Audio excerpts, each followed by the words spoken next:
Hi guys, welcome to my videos. So guys, today in this video, we're going to walk through how to apply a tourist visa to Yemen. Before I proceed further, if you have not yet subscribed to my channel, please go and subscribe right now. And also, I would like to clarify, neither I am an immigration consultant nor I am a government body. So if you take anything out of this video, do it at your own risk.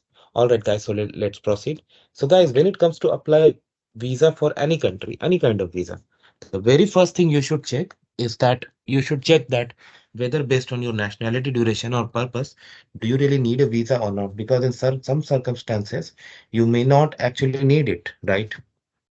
So that is very important. And once you determine that you need it, then look for instructions from the embassy, consulate, or whichever official entity that covers the region where you are living. Because based on your region, there could be some additional document steps and and some other things. So it's very important you do that. So guys, in front of you, I have opened this embassy of Yemen, Ottawa, Canada. So here, like you need to open as per your location. They have a section for consular section. They have visa, and they have said that it takes minimum of 15 days, so you need to plan in advance when you apply. Okay.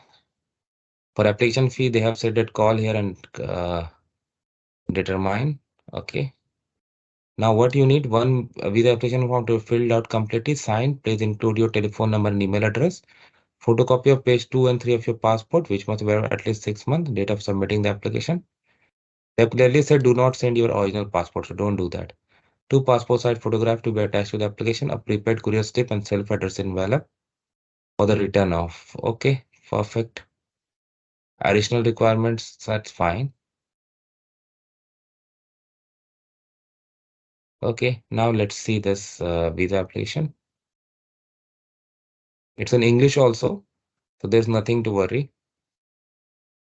Photograph here, full name, surname, nationality, date, place of birth, matters of profession, passport type, date and place, purpose of visit, duration of number of entries, and then section is for official, so nothing to worry about that. So that's how simply you can apply, guys. So I hope you like this video. Make sure you like and subscribe, and please let me know what you feel about it. Thanks for watching.